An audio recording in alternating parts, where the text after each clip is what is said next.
challenge scientifique, ça consiste à mettre les équipes en compétition. Ils sont dans des groupes de 4-5 élèves et ils doivent tous répondre à la même problématique. Cette problématique aborde différents thèmes qui sont les sciences d'ingénieur, la physique, les mathématiques, l'anglais et la géopolitique. Pour les ECAM 1, cette année, nous sommes partis sur un projet géopolitique et sociétal où on a un canon anti-pluie ou anti-grêle qui est capable de modifier le climat de façon très localisée. C'est-à-dire si vous avez un nuage qui arrive à 10 km et qu'on ne veut pas qu'il aille sur une sorte de manifestation sportive, eh bien on peut faire tomber la pluie avant ou après que le nuage soit sur le lieu. Notre projet, c'est la modélisation d'un canon anti-grêle.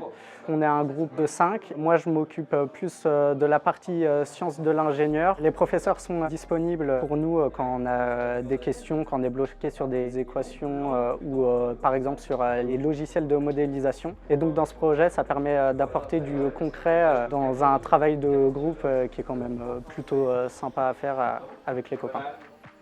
Pour les deuxièmes années, ils ont à faire un rover d'exploration, c'est-à-dire un véhicule qui se déplace dans l'espace, sur Mars ou sur la Lune, qui est capable de se déplacer dans un milieu hostile en fonction de son environnement. Donc il doit éviter les obstacles, des vides et adapter surtout la vitesse de déplacement en fonction du sol sur lequel il est et ce qu'il rencontre.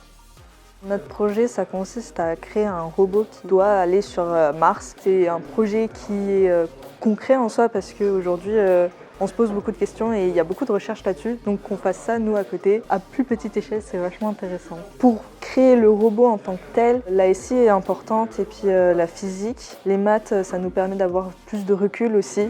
Nous, on est 4 et ça nous apprend vraiment la cohésion de groupe, travailler en groupe.